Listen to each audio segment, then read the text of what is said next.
बिस्मिल्लाहिर्रहमानिर्रहीम अल्लाहुम्मा सल्लि अला मुहम्मदिन व अला आलि मुहम्मद। अस्सलाम वालेकुम नाज़रीन, मैं हूँ आपका मेज़बान खालिद जमील और आप देख रहे हैं मेरा यूट्यूब चैनल। नाज़रीन, इमरान खान साहब का 7 रोज़ा लॉन्ग मार्च लाहौर से शुरू हो चुका है। लॉन्ग मार्च के आगाज़ पर उन्होंने एक मुख्तसर खिताब भी किया, लेकिन दिलचस्प बात यह है कि लॉन्ग मार्च के शुरू होते ही 2 बड़े इस्तीफ़े आ चुके हैं, जबकि 2 बड़े अफसरों के ख़िलाफ़ कार्रवाई का मुतालबा किया गया है और उनको उनके ओहदों से हटाने का मुतालबा किया जा रहा है कि उनके ओहदों से हटाकर उनके ख़िलाफ़ एक गैर जानबदार और आज़ादाना तहकीकात करवाई जाए।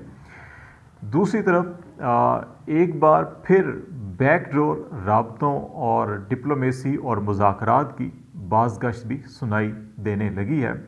और ये सब कुछ क्या हो रहा है, ये आज हम बातचीत करेंगे। और अगले 7 दिनों के अंदर इमरान खान किन किन शहरों में जाएंगे और उनकी टीम क्या बैकडोर मुज़ाकरात कर रही होगी और हुकूमत क्या सोच रही है, या अगले 1 हफ़्ते या 2 हफ़्तों के अंदर क्या बड़ी तब्दीलियाँ हो सकती हैं, ये आज के मौज़ूआत होंगे जिन पे हम बातचीत करेंगे। सबसे पहले लॉन्ग मार्च के हवाले से ये बताते चलें कि 7 दिन का शेड्यूल जारी किया गया है PTI के सेक्रेटरी जनरल असद उमर साहब की जानिब से। आज जो 28 अक्टूबर रोज़ जुम्मा लिबर्टी से ये लॉन्ग मार्च शुरू हुआ, जो फ़िरोज़पुर रोड अचरा से होता हुआ और मीनार पाकिस्तान दाता दरबार तक आएगा। रात को इमरान खान साहब वहाँ पर भी इस लॉन्ग मार्च के शुरका से खिताब करेंगे और फिर कल सुबह जो है ये शाहदरा से दोबारा लॉन्ग मार्च का आगाज़ होगा और ये मुरीद के और कामोकी तक इसका शेड्यूल है। 29 तारीख को हफ्ते के रोज़ ये कामोकी तक पहुंचने का इनका प्रोग्राम है और फिर 30 तारीख को इतवार के रोज़ कामोकी से रवाना होके गुजरांवाला तक ये मार्च होना है और फिर इमरान खान साहब रात को गुजरांवाला में ही क़याम करेंगे मार्च के शुरुका भी। और फिर 31 अक्टूबर को पीर के रोज़ गुजरांवाला से ये बरास्ता ढस्का सियालकोट लॉन्ग मार्च जाएगा। रात का क़याम सियालकोट में होगा और फिर मंगल 1 नवंबर की सुबह ये लॉन्ग मार्च सियालकोट से रवाना होगा और संबड़याल वज़ीराबाद से होता हुआ गुजरात इसका पड़ाव होगा। और फिर 2 नवंबर बुध के रोज़ गुजरात से ये GT रोड के रास्ते खारियाँ, सराय आलमगीर और झेलम तक आएगा। झेलम इसका रात का पड़ाव होगा। 3 नवंबर को जुमेरात के रोज़ ये झेलम से रवाना होगा और फिर ये गुजर खान रवात से होता हुआ रावलपिंडी आएगा। फिर मुल्क भर से काफ़िले जो हैं वो भी 3 और 4 तारीख को रवाना होंगे और वो कुछ 3 तारीख को और कुछ 4 तारीख को रावलपिंडी इस्लामाबाद में ये काफ़िले पहुँचेंगे। और 8 तारीख को जुम्मे के रोज़ ये फिर रावलपिंडी से इस्लामाबाद H9 की तरफ ये लॉन्ग मार्च आएगा, जहाँ पे मुल्क भर से आने वाले जो काफ़िले हैं वो इसमें शरीक हो जाएंगे। तो ये अभी शेड्यूल हुआ है। इस्लामाबाद इंतज़ामिया के साथ इब्तदाई तौर के ऊपर जो मुज़ाकरात हुए उसके अंदर NOC जारी नहीं किया गया अभी तक। H9 में जलसे और पड़ाव का ज़िले इंतज़ामिया का ये कहना है कि माजी का जो तजर्बा है वो कमिटमेंट PTI ने पूरी नहीं की, हमें कुछ और इन्फॉर्मेशन और यकीन दहानियाँ चाहिए, उसके बाद फिर फ़ैसला किया जाएगा। लेकिन ये शेड्यूल जो है इसमें रद्द-बदल या ताख़ीर हो सकती है कि आज इस अंदाज़ के अंदर लोग निकले हैं और बड़ी तादाद के अंदर लाहौर में ये लोग निकले और उससे दिखाई ये देता है कि जूँ ये लॉन्ग मार्च आगे बढ़ेगा, ये सारे लोग लाहौर शहर के थे। इसमें जब दीगर शहरों के लोग शामिल होंगे तो शायद ये बहुत बड़ा काफ़िला बन जाएगा और इसको मुमकिन तौर के ऊपर 4 तारीख को शायद ना पहुँच सके। मीनवाइल जो हमेशा जो बड़े लॉन्ग मार्च हुए हैं, हमने नवाज़ शरीफ साहब का भी देखा, वो गुजरांवाला पहुंचा था तो जनरल कियानी ने उसके अंदर इंटरवेंशन की और फिर मुज़ाकरात किए और जजेस की बहाली के हवाले से जो नोटिफिकेशन जो ऐलान होना था उस अनाउंसमेंट को करवाया और लॉन्ग मार्च वापस चला गया। अभी भी कुछ लोगों की इंफॉर्मेशन और ख़्याल ये है कि ये इस्टेब्लिशमेंट ने अगरचे तमाम तर अपने हरबे इस्तेमाल किए, एक रोज़ पहले प्रेस कॉन्फ्रेंस भी की जिसको बड़ा इल एडवाइज़ भी करार दिया जा रहा है बहुत से हलकों की जानब से। और विदिन जो इस्टेब्लिशमेंट के रिटायर्ड लोग हैं या इस्टेब्लिशमेंट से करीबी तल्लुकात रखने वाले लोग हैं, वो भी इस प्रेस कॉन्फ्रेंस को ISPR और ISI की जो मुश्तरका प्रेस कॉन्फ्रेंस थी उसको बड़ी अच्छी नज़र से नहीं देख रहे और कहा ये जा रहा है कि ISI के चीफ़ को इस तरह सामने नहीं लाना चाहिए था। और जिस अंदाज़ में उनकी अपीयरेंस हुई, वो भी ISI का जो एक भरम है, एक नाम है, एक वक़ार है और एक उसकी रेपुटेशन है, उसकी अक्कासी नहीं करता था, जिसकी वजह से ये कहा जा रहा है कि बड़ा पॉलिटिकली भी, स्ट्रेटजिकली भी और बयानिया बनाने के हवाले से भी जो है कि बहुत इल एडवाइस थी, ये नहीं होना चाहिए था। बहरहाल ये हो गया। अब उसके रद्द अमल के तौर के ऊपर इमरान खान साहब ने अपना लॉन्ग मार्च का आगाज़ किया तो उन्होंने अपने ख़िताब में जनरल बाजवा को बराह रास्त ख़िताब किया और कहा कि कराची के अंदर जब कैप्टन सफ्दर का मामला हुआ या एक दो और केसेस हुए थे तो उस वक्त बिलावल भुट्टो ने आर्मी चीफ से मुतालबा किया था कि इंक्वायरी और कार्रवाई का।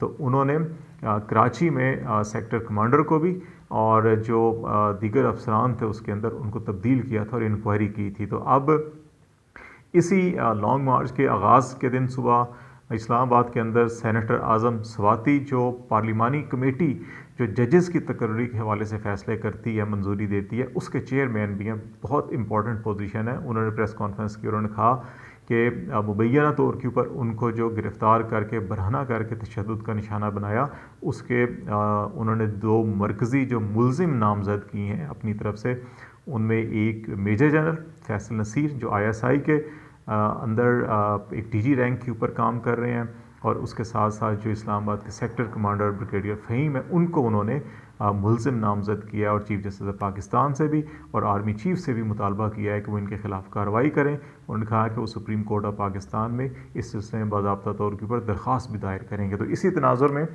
इमरान खान साहब ने भी लॉन्ग मार्च के पहले ही रोज़, पहले ही ख़िताब में बराह रास्त ना सिर्फ जनरल बाजवा आर्मी चीफ को मुखातिब किया और कहा कि इनके ख़िलाफ़ कार्रवाई होनी चाहिए, बल्कि DG ISI को भी उन्होंने मुखातिब करके उनके उन बयानात का, उन पॉलिटिकल स्टेटमेंट्स का जो उन्होंने प्रेस कॉन्फ्रेंस में दिए थे, उनका भी सरसरी सा जवाब दिया और कहा कि वो खुलकर बात नहीं करना चाहते। इदारों की साख के लिए, इदारों के एहतराम के लिए, इदारों के वक़ार के लिए वो और मुल्क के लिए और कौम के लिए वो बात नहीं करना चाहते। लेकिन जिस अंदाज़ के अंदर सियासी प्रेस कॉन्फ्रेंस की गई, ये मुनासिब नहीं था।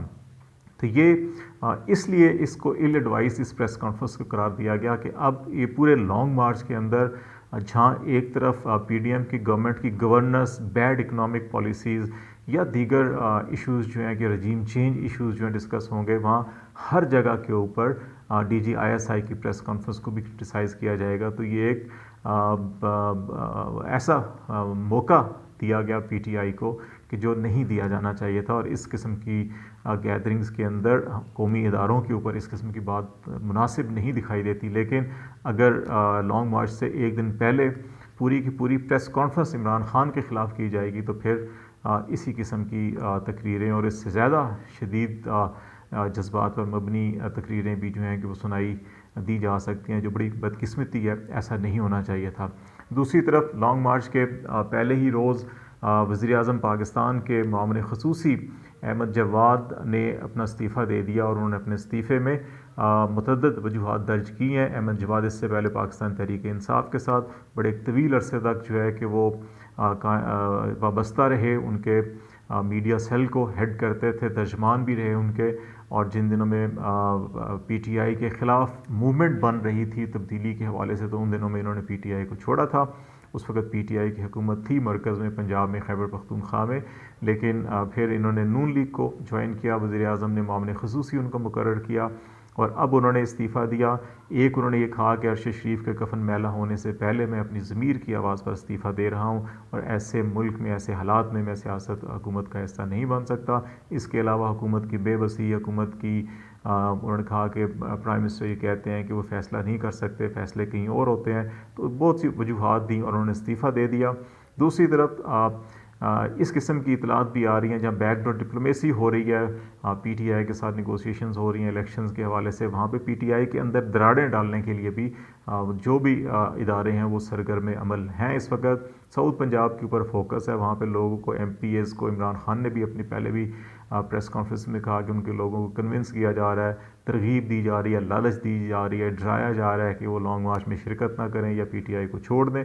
तो मुजफ्फरगढ़ से खुरम सुहेल लगारी एक रुकन सूबाई असम्बली हैं, उन्होंने लॉन्ग मार्च के पहले दिन ही तहरीक इंसाफ से इस्तीफ़े का और अलहदगी का ऐलान किया और कहा कि जी PTI की क़यादत ने लॉन्ग मार्च के सिलसिले में उन्हें एतमाद में नहीं लिया, अरकान असम्बली को एतमाद में नहीं लिया। ये PP 275 से रुकन कौमी असम्बली सूबाई मुंतखब हुए थे। बुज़दार हुकूमत में इमाम ने खसूसी के मनसब पर भी रहे, लेकिन अब उन्होंने ये इस्तीफ़ा दिया और वो क्लेम कर रहे हैं कि उनके साथ 4-5 और लोग भी हैं।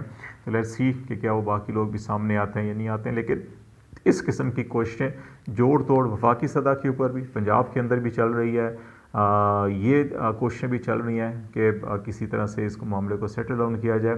लेकिन अगले 2-3 दिन जो हैं ख़ास तौर के ऊपर इस लॉन्ग मार्च को अगर तब्दीली आनी हुई और चीज़ों को सेटल डाउन किया जाना तय पा गया तो फिर शायद इसको गुजरांवाला झेलम से आगे लॉन्ग मार्च को ना जाने दिया जाए, उससे पहले ही फैसले हो जाएं।